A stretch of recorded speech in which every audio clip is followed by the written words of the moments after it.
Ayan. No? Hindi natin maabot mga katanim. Alam niyo naman si katanim. May maiksi. So, ito yung gamit natin. Yan. Uy, bago yung katanim ah. Hindi. Luma na to, matagal na to.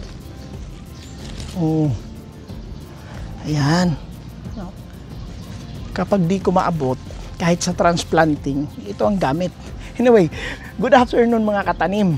You know, ito yung aking panungkit. Again, katanim panungkit. Ayan, pangalanan na natin katanim panungkit. Yan, at tinidor ni katanim. No? Kung ang sampayan hindi nyo maabot, eh, may panungkit tayo. Eh, ganon din dito. Sukat ito dito sa cups, no? Sa cups ng Mega Packaging Corporation. Ayan, di ba? Kitang-kita. Oh. Kapag magta-transplant, lagay lang doon, susungkitin lang. Oh. Shoot. Di ba? Ganun kadali. Kapag mag-ano naman katanim, mag-harvest, no? Eh, kuhanin lang ulit. Ganyan lang. Katulad nung ginawa natin kanina. So, ano materials nito? Well, ito yung orange PVC. Yung pang-electrical, no? Dimedya. Okay? So, dimedya ito katanim. Medyo matigas siya yung orange pipe compare doon sa blue pipe. Then, in-epoxy ko lang dito, pininturahan ko lang epoxy primer na gray. Itong materials na to, ito yung rebar, yung kabilya, 9mm. Ayan, no? Then, sinukat ko na lang, pinabend ko doon sa welder ko, na sinukat yung cups. No? Yung outer layer nito, outer circumference nitong ano ni Mega Packaging ay same lang doon sa mga cups na gamit natin na nasa market, yung mga nito, yung disposable na cups nyo, di ba? Tawag nun coffee cups, no? Ayan, susungkitin ko yon. Oh, ganyan lang. Oh. Ayan, oh, bunot pati yung styro cover. Ayan, so ito yung roots. Ayan. Ang galing, di ba? So, ayan, no? Ito ay limambo, mga katanim. No? So, puti pa rin ang ugat. No? Medyo makunat naman. Kasi pag root rot, di ba? I-slimy na, ay, mahuhulog pa. Oh. Di ba? Ay, ang chupon. Mahuhulog ang chupon. So, ganun lang ito, mga katanim. Again, ito yung ating greenhouse, ito yung rooftop, no? Rooftop greenhouse natin sa baba, yung bahay ko. Diyan ang natutulog.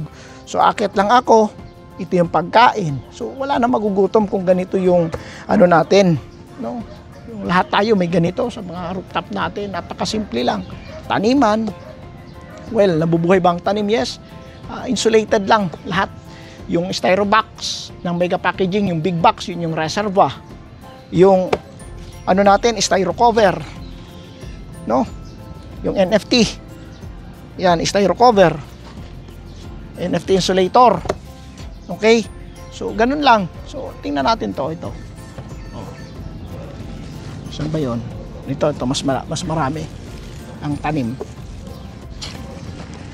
Yan, so NFT insulator ng Mega Packaging Corporation. Ayan, no? Kita niyo ugat.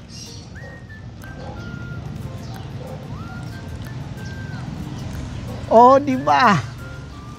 Oh. NFT insulator. So, may iwan yung ano diyan, katanim.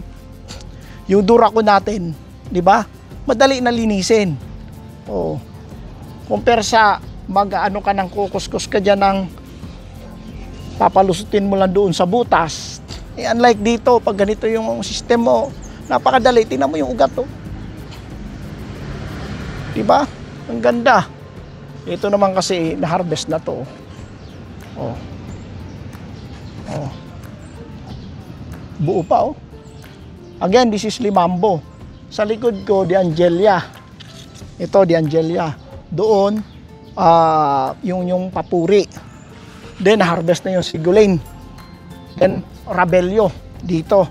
Sa unahan, ito naman yung ating kundiman. Ito yung kundiman, oh. Oh. Yan, ito ang kundiman. 'Di ba? Cups ng Mega Packaging, insulated by Mega Packaging. Ito yung NFT insulator. Oh. Di ba? Ganun lang kadali. Oh, tapos ano pa? Kasunod nun, lalik. So ito yung ating NFT insulator. Ang nakatanim dito ay yung ating limambo. Available yan sa Katanim Store, sa Shopee or Lazada. Ay, naipit. Naipit yung kundiman. Ang laki-laki kasi ng kundiman. Okay. Alalay lang. Okay. Oh. Ganun lang. Magbalik. Balik natin na maayos. Baka naipit naman dito si limambo sa kabila. Okay, hindi naman. Okay, shoot lang natin ulit. Oh, di ba? Balik na. Ganun lang kasimple. No, pag hindi abot, sungkitin. Katulad nito. Okay? Pero kung abot naman, madali lang sa bunutan. Oh, pero pwede mo naman abutin yung ating NFT insulator. So ganun lang kadali katanim. Di ba? Tulad dito. Oh. Ilipat natin to dito para makita natin na buo. Yan, lagyan natin ng laman. Kunyari lang, bawas-bawas na eh. Yan. Kunyari lang, ito yung ano, oh, iaangat natin. Oh. Di ba ang saya-saya? Ang saya-saya.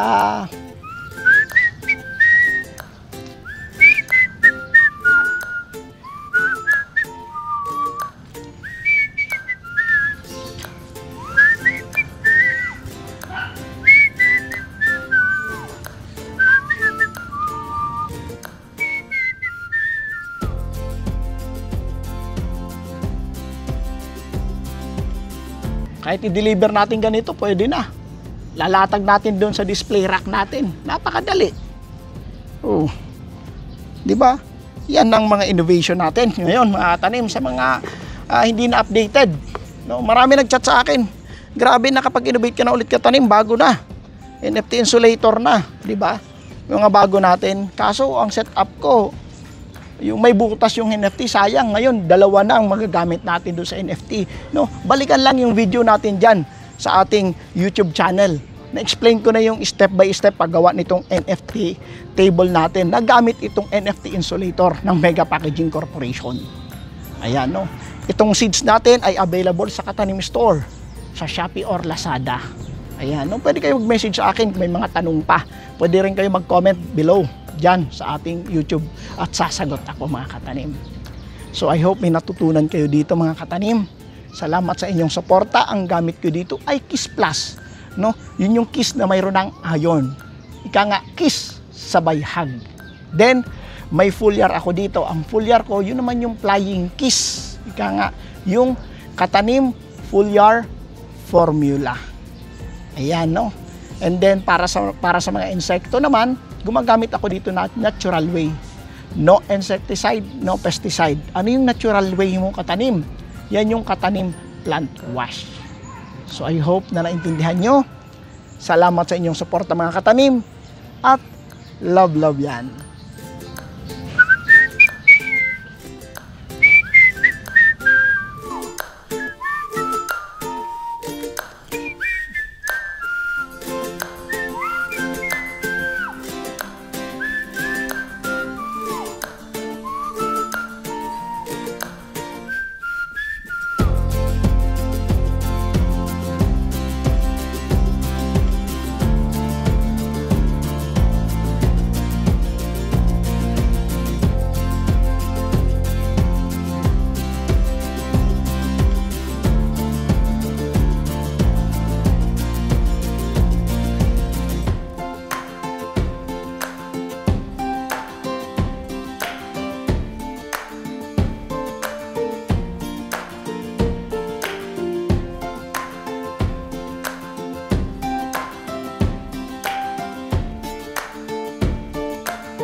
tinidor ni Katanim.